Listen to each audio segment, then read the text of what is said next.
Welcome to 69 TV. I am Ravi Kumar. Headlines. Students must work hard and reach great heights. CM Chandrababu Naidu meets students who succeeded in IIT and NEET.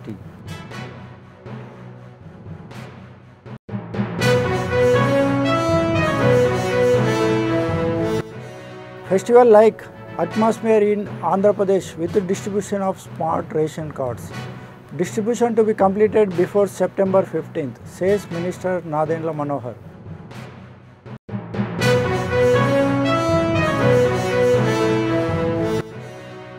Some channels are carrying personal false propaganda against me. Will file a defamation case if there is no evidence, warns Minister Sandhya Rani.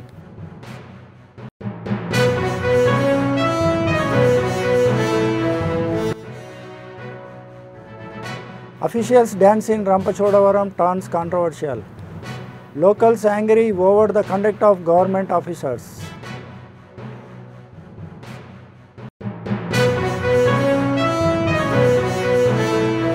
Now in details. Andhra Pradesh CM Chandrababu Naidu felicitated students from social welfare Gurukula schools who cracked IIT and NEET this year. 55 SC and ST students who secured seats in IIT and NEET thanked the government for its support and shared their happiness with the CM.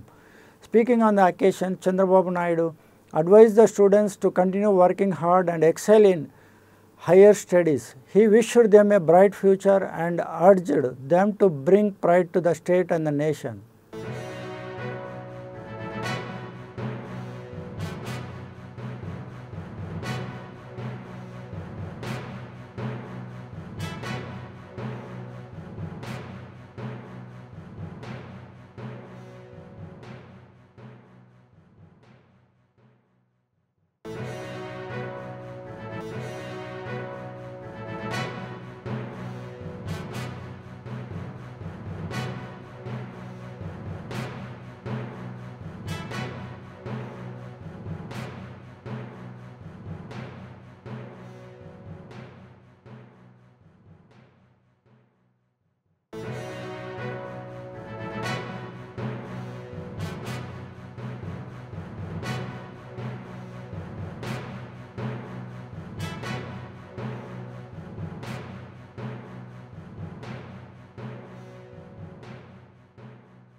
Minister Nadendra Manohar announced that distribution of smart ration cards has begun across the state in a festive atmosphere, benefiting 4.42 crore peoples. At a program held in Vijayawada and Penamaluru, the minister personally handed over the cards to beneficiaries. He assured that door-to-door distribution across the state will be completed by September 15th. Under the leadership of the Honorable Chief Minister, Sri Chandrababu Naidu Garu, we have taken up a wonderful initiative where we have converted all the existing rice cards into smart rice cards.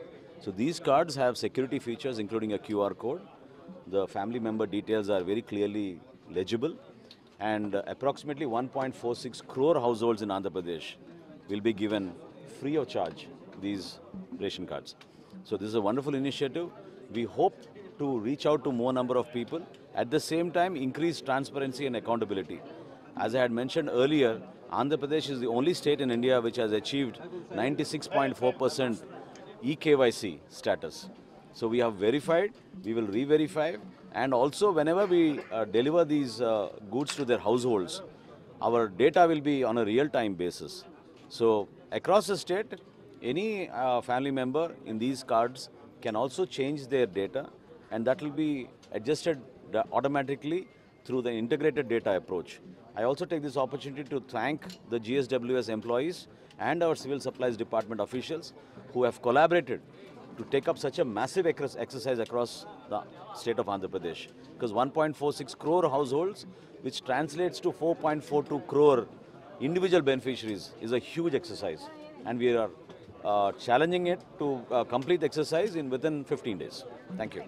Thank you. Andhra Pradesh Minister Gummidi Sandhya Rani lashed out at certain channels for spreading false propaganda against her. She alleged that those who cannot tolerate her growth are spreading lies. She demanded that evidence be produced to support the allegations. If not, she warned an apology must be issued within 24 hours, failing which she would file a defamation suit. ఇంతవరకు ACB ట్రాప్లో ఎంతమంది పట్టుకున్నారు? వాళ్ళందరూ అధిపతుల మీద వేశారా? ఎవరైనా ఒక VRO దొరికితే ఎంఆర్ఓని అరెస్ట్ చేస్తారా? ఒక విఆర్ఓ దొరికితే రెవెన్యూ శాఖ మంత్రి మీద రాస్తారా? ఒక ఇంజనీర్ దొరికితే ట్రైబల్ వెల్ఫేర్ మినిస్టర్ మీద రాస్తారా? మీకందరికీ తెలియదా అక్కడ ఏం జరిగిందో?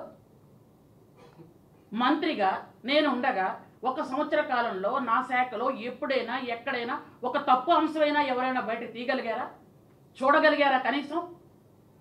ఎందుకంటే క్రమశిక్షణ కలిగినటువంటి పార్టీలో క్రమశిక్షణ బద్దురాలనై నేను పార్టీకి పనిచేసుకుంటున్నాను. అలాగే గవర్నమెంట్లో కూడా అలాగే పనిచేస్తున్నాను. ఈరోజు ఇష్టానుసారంగా ఒక గిరిజన మహిళ నేను ఆ విషయం కూడా ఎందుకు చెప్తున్నాను అంటే, అంచెలంచెలుగా ఎదుగుతున్న నా ఎదుగుదలని ఎందుకు మీరు చూసి ఓర్వలేకపోతున్నారు? ఎందుకు అవాకులు చవాకులు పేలుతున్నారు? ఎందుకు ఇక్కడ ఉన్నటువంటి అందరూ నా పార్టీ ప్రెసిడెంట్లు, నా కేడరు, వీళ్ళందరూ నాకు యాంటీగా ఉన్నారని ఎందుకు రాస్తున్నారు? వీళ్ళందరూ నన్ను ఏదో అన్నారని, లోకేష్ బాబు గారు తిట్టారని, చంద్రబాబు నాయుడు గారు తిట్టారని ఇష్టానుసారంగా నువ్వు వాటన్నిటికీ కూడా రుజువులు చూపించి 12 గంటల్లోపు మళ్ళీ మీరు తప్పని మీ ఛానల్లో వేసినా పర్వాలేదు, లేదా రుజువులు చూపించినా పర్వాలేదు, లేదంటే 24 గంటల్లో నేను మీ మీద కేసు వేయబోతున్నాను. ఎందుకంటే నా మనసు చాలా కష్టం అనిపించింది. అంటే ఎక్కడ ఒక సపోర్ట్ లేకుండా, మీ అందరికీ తెలుసు నా నేపథ్యం ఏంటో మీకు తెలుసు. ఒక డిగ్రీ చదువుకొని టీచర్గా ఉద్యోగం చేస్తూ, ఆ తర్వాత నా భర్త ఆస్ట్రేలియాలో ఉద్యోగం చేస్తే నేను ఆస్ట్రేలియా వెళ్ళిపోయిన దాన్ని. అక్కడి నుంచి వచ్చిన తర్వాత మా తండ్రి గారు చనిపోతే నాకు కాంగ్రెస్ పార్టీ వాళ్ళు పిలిచి టికెట్ ఇచ్చారు. ఆ తర్వాత నేను తెలుగుదేశం పార్టీ సిద్ధాంతాలు నచ్చి చంద్రబాబు నాయుడు గారు నన్ను ఆహ్వానించగా నేను తెలుగుదేశం పార్టీలో జాయిన్ అయ్యి ఈరోజు నేను అంచెలంచెలుగా ఈ స్థాయిలో ఉంటే ఎందుకు నా మీద మీకు అంత కక్ష? నా బిడ్డలు పుట్టినరోజు చేసుకుంటే మీరు ఓర్వలేకపోతే, ఒక పక్క నా శాఖలో ఎవరు దొరికితే అది నాకేంటి సంబంధం చూపించండి. 24 గంటల్లో చూపించకపోతే నేను నిజంగా చెప్తున్నాను, మీ ఛానల్ వాళ్ళ మీద, మీ ఎండి మీద, ఎవరు అధినేతో అందరి మీద కేసులు పెడతాను. నేను ఒక గిరిజన మహిళగా నాకు రైట్ ఉంది. నేను ఒక గిరిజన మహిళను కాబట్టి ఈరోజు మీరు నాకు సంబంధం ఉన్నా లేకపోయినా ఒక శాఖలో జరిగితే వేశారు. అదే వేరే శాఖలో జరిగితే, వేరే వాళ్ళైతే, ఒక మగాళ్ళైతే, ఒక పెద్ద కుటుంబం నుంచి వచ్చిన వాళ్ళైతే, ఒక పెద్ద కులం నుంచి వచ్చిన వాళ్ళైతే మీరు వేయగలరా? మీకు ఆ ధైర్యం ఉందా? మీకు ఆ దమ్ముందా? ఒక మధ్యతరగతి దాన్ని, ఒక సామాన్యమైన కుటుంబరాన్ని, ఒక ఆడదాన్ని, ఒక గిరిజన మహిళను కాబట్టే కదా మీరు నన్ను బజారు చేయాలనుకుంటున్నారు. చూపించండి నాకు ఆధారాలు. ఏ ఆధారం ఉందని మీరు అంత బజారు చేశారు నన్ను? ఏ ఆధారం ఉందని మీరు చూపిస్తున్నారు? ఈరోజు ఆ ఛానల్కి చెప్తున్నాను, మీరు కావాలంటే ఇక్కడే చెప్తాను. ఎన్టీవీ మీకేంటయ్యా నేను అన్యాయం చేశాను? మీకేం నేను ద్రోహం చేశాను? మీకు ఆధారాలు ఉంటే చూపించండి. చూపించప్పుడు నన్ను అడగండి. మీరు ఎన్నెన్ని చేశారో మాకు తెలీదా? మీ ఛానల్లో ఏమేమి జరుగుతుందో నాకు తెలీదా? హైదరాబాద్లో ఇంతకు పూర్వం మీరు చంద్రబాబు నాయుడు గారు ముఖ్యమంత్రిగా ఉన్నప్పుడు ఏమేమి వెలగబెట్టారో మాకు తెలీదా? మేము తీయగలం, మేము చెప్పగలం. కానీ నాకు పత్రికలన్నా, మీడియాలన్నా, ప్రజాస్వామ్యంలో మీ విలువలు తెలుసు, నాకు మీ గౌరవం తెలుసు. మీరు ఎంతమందిని ఎన్ని విధాలుగా ప్రేరేపితం చేసి, ఎంతో మోటివేషన్ చేసి, ఎంతో మందికి మంచి చేయడానికి వార్తలు రాస్తుంటారు. రాయండి. నిజంగా నేను తప్పు చేస్తే రాయండి. నిజంగా చాలా మందికి మోటివేట్ చేయడానికి చేస్తుంటారు, చెయ్యండి అలా. అంతేగాని ఏ తప్పు లేకుండా కావాలి అని, ఒక మంత్రిగా ఉన్నాను కదా అని చంద్రబాబు నాయుడు గారి కోపమో, లోకేష్ బాబు గారి మీద కోపమో, పార్టీ మీద కోపమో, సైకో జగన్మోహన్ రెడ్డి చెప్పాడనో, లేదా సైకో జగన్మోహన్ రెడ్డి నేను ఎక్కువ కామెంట్ చేస్తున్నానో ఇలా చేస్తే ఊరుకునే ప్రసక్తి లేదు. నేను మనిషినే, నాకు మనసు ఉంటుంది, నాకు బాధ ఉంటుంది. నేను ఇన్ని రోజులు ఎప్పుడు కూడా ఈ విధంగా ఎవరి మీద కూడా మాట్లాడలేదు. నేను చూసిన తర్వాత చాలా బాధపడ్డాను. ఇదేంటిది, ఏం ఆధారం ఉందని మీరు రాస్తారు, ఏం ఆధారం చూపించారని రాస్తారు. మీరందరే మిగిలిన అన్ని మీడియాలు కూడా 2 రోజులు 3 రోజులు కథనాలు రాశారు. అది ఏం జరిగిందో ఫ్యాక్ట్ కూడా రాశారు. ఆ ఫ్యాక్ట్ తెలిసి కూడా నన్ను ఎలా ఇరికించాలని ప్రయత్నం చేస్తున్నారు? నేను ఊరుకోను. ఏదో వార్త వచ్చింది కదా వదిలేస్తాననే రకం కాదు నేను. నా తప్పు లేనప్పుడు ఊరుకోవాల్సిన అవసరం లేదు, నేను ఊరుకోను కూడా. మీరు నాకు 24 గంటల్లో ఏం జరిగిందో చెప్పాలి, లేదా మీ తప్పు అయిపోయిందని మీరు ఏ ఛానల్లో నా గురించి బేడగా వేశారో ఆ ఛానల్లో మీరు వేయండి. లేదనుకుంటే రేపే నేను కేసు పెడతాను, పరువు నష్టం దావా వేస్తాను, ఎస్టీ అట్రాసిటీ కేసు పెడతాను, స్టేట్ ఎస్టీసీలకు ఇస్తాను, స్టేట్ కమిషన్కి ఇస్తాను, జాతీయ కమిషన్కి ఇస్తాను. నా హక్కులు నాకు తెలుసు, నా హక్కులు నేను వినియోగించుకుంటాను. ఒక గిరిజన మహిళగా ఎదిగే హక్కు నాకుంది, మాట్లాడే హక్కు నాకుంది, గిరిజనుల తాలూకా మంచి చెడ్డ చూసే హక్కు నాకుంది. నా శాఖలో 1,00,000 మంది పనిచేస్తారు. ఏ ఒక్కరు తప్పు చేస్తే అది నా మీద వేస్తారా? తీసుకొచ్చి మీ ఛానల్లో ఎవరో ఒక అతను డబ్బులు అడిగాడు అనుకోండి, మీ ఛానల్ చైర్మన్ డైరెక్ట్ డబ్బులు అడిగినట్లు లెక్క. చెప్పండి నాకు ఒకసారి. అంటే ఎప్పుడైనా సరే ఒక మనిషి సరే పడుతున్నారు కదా అని ఊరుకుంటే ఎన్నిసార్లు పడం. మీరేదో మాట్లాడారు కదా అని ఊరుకుంటే ఎన్నిసార్లు మేము ఊరుకోం. మీకు నిజంగా ఏదైనా డిబేట్కి రావాలి అనుకున్నా, నేను చేసిన అభివృద్ధి మీద డిబేట్ రావాలనుకున్నా రండి, నేను చెప్తాను. సాలూరు నియోజకవర్గంలో ఏం అభివృద్ధి చేశానో, రాష్ట్రం మొత్తం మీద ఎస్టీలకు ఏం అభివృద్ధి చేశానో, ఉమెన్ అండ్ చైల్డ్ వెల్ఫేర్లో ఏం అభివృద్ధి చేశానో చూపిస్తాను. గత 5 సంవత్సరాలుగా మీరు చేయలేని అభివృద్ధి ఈ 1 సంవత్సర కాలంలో చేసి చూపించాం. గత 5 సంవత్సరాలుగా మీరు కట్టలేని ఎన్నో సాలూరు నియోజకవర్గంలో నేను కట్టి చూపించాను. గత 5 సంవత్సరాలుగా మీరు చేయలేని ఎన్నో రోడ్లు ఈ సంవత్సర కాలంలో రాష్ట్రం మొత్తం మీద వేయించాం. ఉమెన్ అండ్ చైల్డ్ వెల్ఫేర్లో ఎన్నో చేశాం. కాబట్టి నేను మీ సోదరులందరికీ కూడా, ఎందుకంటే నేను మీ అందరికి కూడా చాలా బాగా తెలుసు, ఎందుకంటే నేను ఒక అరకు పార్లమెంట్ అధ్యక్షులుగా మీకు తెలుసు, పాలిట్ బ్యూరో మెంబర్గా తెలుసు, ఈరోజు శాసనసభ్యురాలుగా ఒక మంత్రిగా మీ అందరికీ తెలుసు. పైగా అందరికీ కూడా తెలుసు సంధ్యారాణి అంటే ఏమిటో కూడా మీ అందరికీ తెలుసు. కాబట్టి మీ అందరికీ నేను అందరికీ కూడా రిక్వెస్ట్ చేస్తున్నాను, నేను చెయ్యని తప్పును నా మీద అంటగట్టిన, ఎందుకంటే నా కుటుంబంలో అందరూ బాధపడుతున్నారు, నా పిల్లలు చూసి బాధపడుతున్నారు, నా భర్త చూసి. ఇగో ఇక్కడ ఉన్నటువంటి లీడర్లు కాదు, వీళ్ళు నా కుటుంబ సభ్యులు.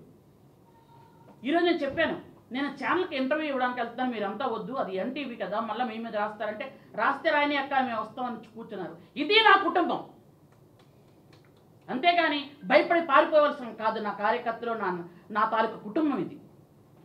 ఈరోజు అందరూ పార్టీ అధ్యక్షులు, మార్కెటింగ్ కమిటీ చైర్మన్ పెద్దలు అందరూ వచ్చి కూర్చున్నారు. ఇంకా చాలామంది లోపల ఉంటే అందరూ రావద్దు అని ఎంత బ్రతిమాలలో కొంతమంది వచ్చారు. ఎందుకంటే చెయ్యని తప్పుకు మీరు మమ్మల్ని శిక్షించాలని ప్రయత్నం చేస్తే ఆ శిక్షల ఉంటుంది మీకు కూడా కనిపిస్తుంది గ్యారంటీగా.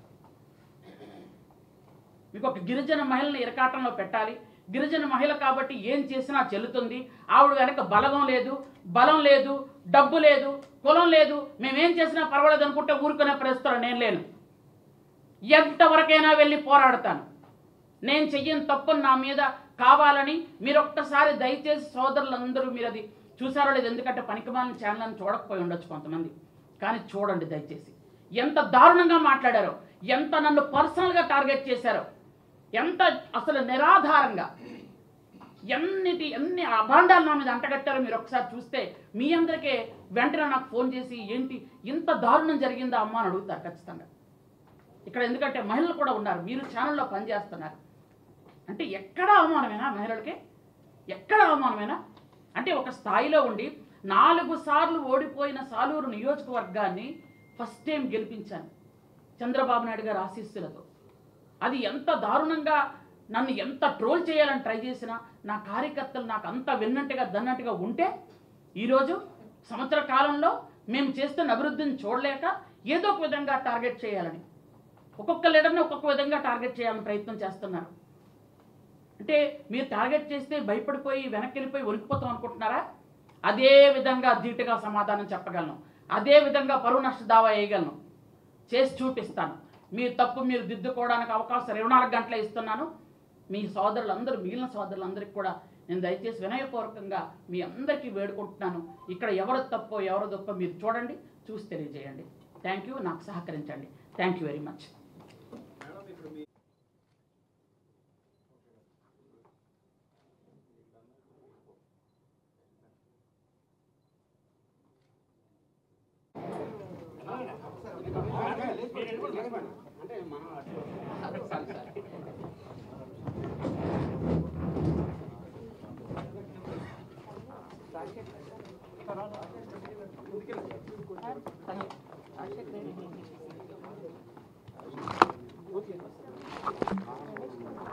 In Alluri Sitaramarazu district's Rampachodavaram, a government program turned controversial after officials were seen dancing on stage. MPDO Srinivas forcibly pulled a woman onto the stage and danced with her. Locals strongly criticized the officials' behavior towards women.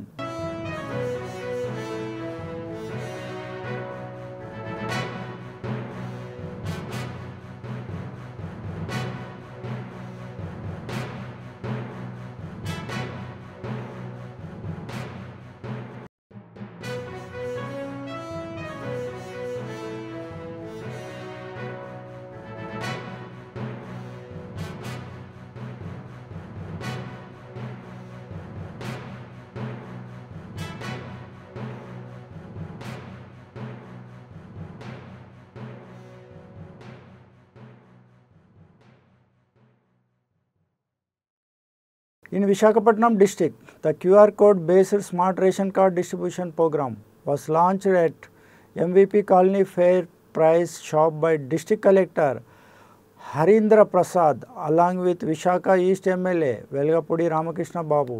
Officials stated that as per state government's orders, the new QR code based smart ration cards are being distributed for the benefit of beneficiaries. సచివాలయం సిబ్బంది ద్వారా ప్రతి ఒక్క ఇంటికి వెళ్ళి వాళ్ళ ఒక acknowledgement తీసుకొని పాత కార్డ్ని కలెక్ట్ చేస్తూ కొత్త స్మార్ట్ కార్డ్స్ వాళ్ళకి అందజేయడం జరుగుతుంది. ఆగస్టు 31 తేదీ తర్వాత షాప్లో ఎఫ్పీ షాప్లోనే ఈ సరఫరా జరుగుతుంది. మళ్ళీ సెప్టెంబర్ 15 తర్వాత సిబ్బంది ద్వారా ఇంటింటికి సరఫరా చేయడం అనేది జరుగుతుంది. ఈ అవకాశాన్ని ప్రజలందరూ కూడా వాడుకొని ఈ స్మార్ట్ కార్డ్ పొందవలసిగా ఈ సందర్భంగా తెలియజేస్తున్నాను. Thank you. 29న సీఎం గారు విశాఖపట్నం పర్యటన ఉంటుంది. ఆ పర్యటనలో భాగంగా కొన్ని కార్యక్రమాలు మనం ప్లాన్ చేస్తున్నాము. అది ఫైనలైజ్ అవ్వగానే మనం ప్రజలకు తెలియజేయడం జరుగుతుంది.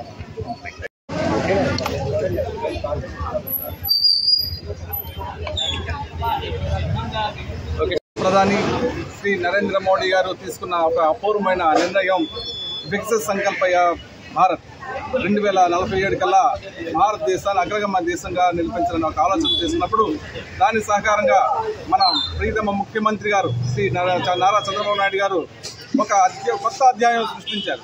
అది స్మార్ట్ కార్డ్ రూపంలో. ఎందుకంటే ఈరోజు టెక్నాలజీ పెరుగుతుంది. ఆ టెక్నాలజీని అన్వయించుకొని పేద ప్రజలు కూడా అన్ని రకాల నిత్యావసర వస్తువులు అందాలనేసి ఆయన తీసుకున్న ఈ నిర్ణయం చాలా అపూర్వమైనది. ఈ ఒక కార్యక్రమానికి గౌరవ కలెక్టర్ గారు ఈ కార్యక్రమం ఇచ్చేశారు. మరియు తూర్పు నియోజకవర్గ ఎమ్మెల్యే గారు శ్రీ వెల్లపూడి రామకృష్ణ బాబు గారు వచ్చారు. అంతేకాకుండా 19వ కార్పొరేటర్ మన వల్గాని మంగవేణి గారు రావడం జరిగింది. FC food corporation of India డైరెక్ట్గా నేను కూడా రావడం జరిగింది.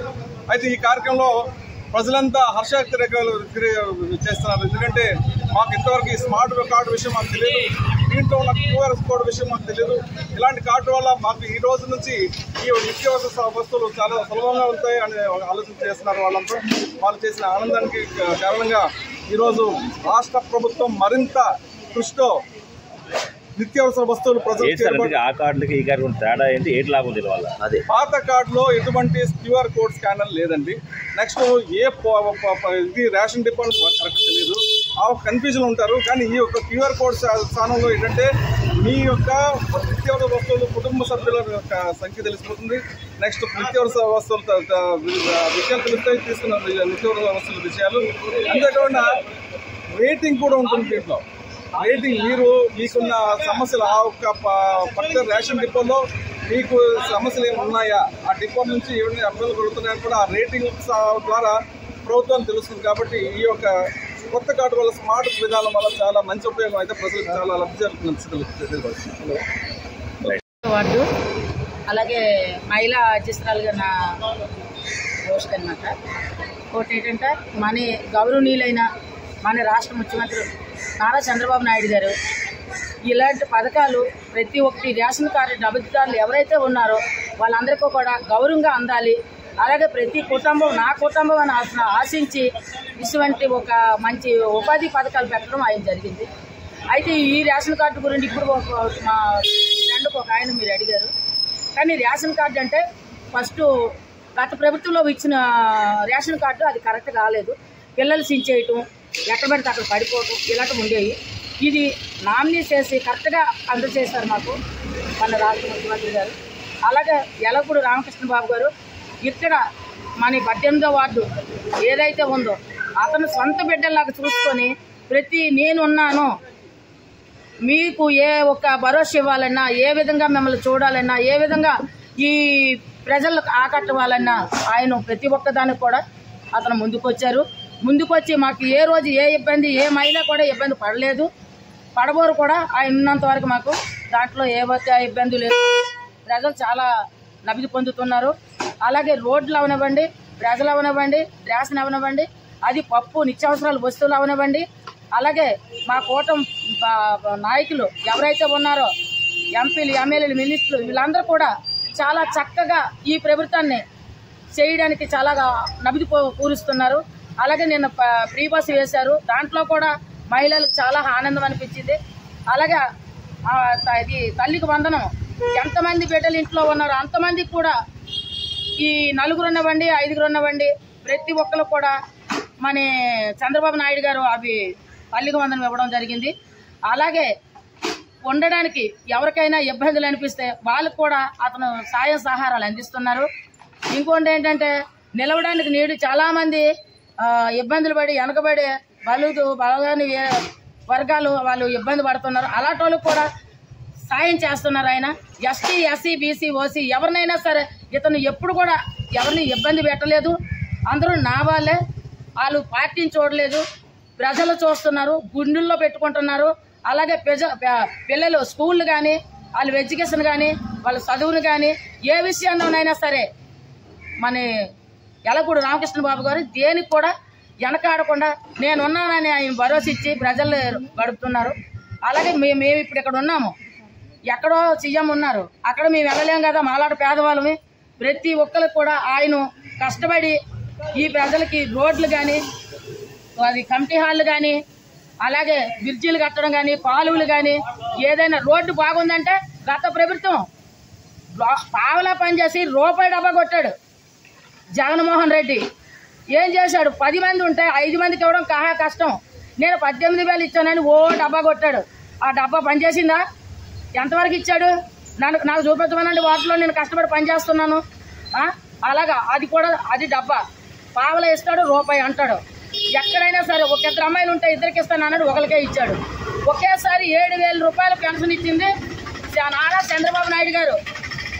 ఆయనకు మాత్రమే చెల్లింది. సంపద సృష్టించారని నన్ను అడిగారు కదా, సంపద ఆయన సృష్టించే తెస్తున్నారు. ఇదంతా భూములు అమ్మారా, ప్యాలెస్లు అమ్మేశారా, కొండలు అమ్మారా? ఏమీ లేదు. సక్రమంగా ఆయన సృష్టించి ఎక్కడెక్కడికో వెళ్ళి ఆయన ఇతర రాష్ట్రాలకు వెళ్ళి ఆయన గొప్పతనం నిరూపిస్తున్నాడు ఈ ప్రజల్లో. ఆయన మంచితనం నిరూపిస్తున్నాడు ఈ ప్రజల్లో. ఈ ప్రజలు నా వాళ్ళు, వీళ్ళకి నేను చెయ్యాలి అని. అది అలాగే మన ఎవరు నారా లోకేష్ బాబు యువగాలం యాత్ర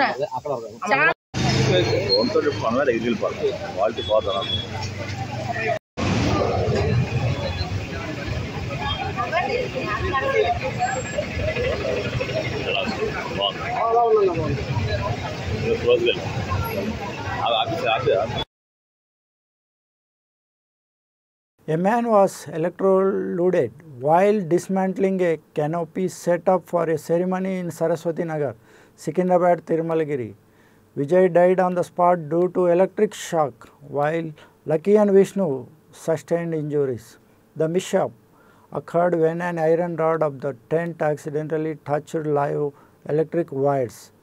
While workers were removing the structure on the instructions of tent house owner Deepak.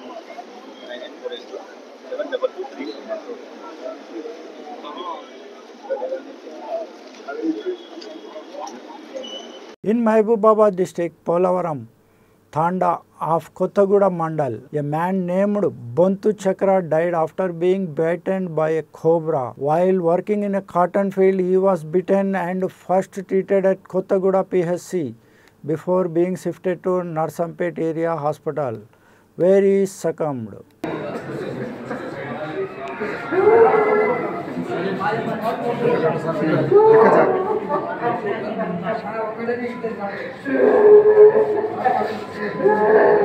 In Attapur PS limits of Hyderabad, sparks erupted when a huge Ganesh idol being transported brushed against overhead electric wires near Rambagh. People on the tractor jumped off in fear, escaping injury. However, one person's hair was completely burnt. Local expressed anger that electricity officials present at the spot failed to cut power supply, which led to the incident.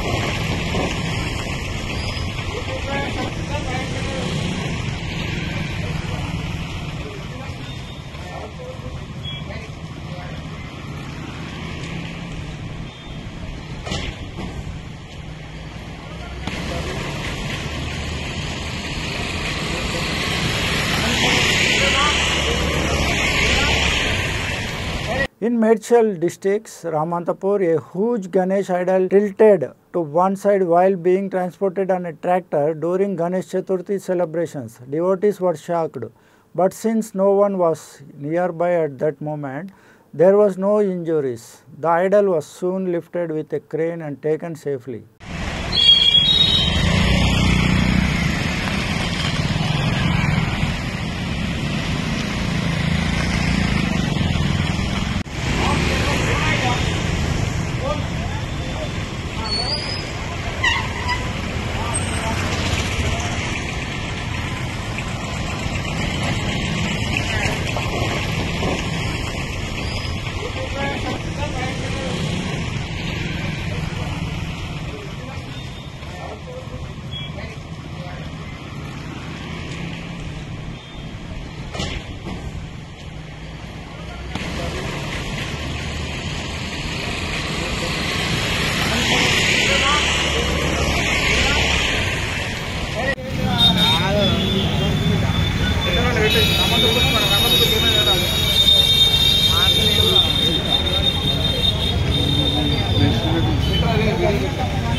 Before closing the bulletin, let's look at the headlines once again. Students must work hard and reach great heights. CM Chandrababu Naidu meets students who succeeded in IIT and NEET.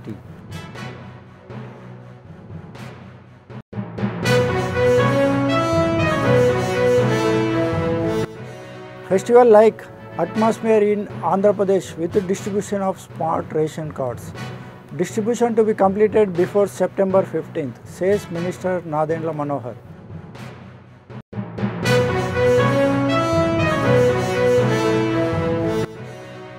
Some channels are carrying personal false propaganda against me.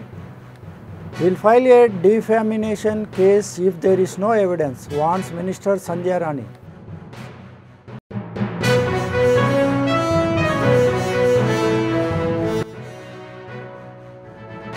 Officials dance in Rampachodavaram turns controversial. Locals angry over the conduct of government officers.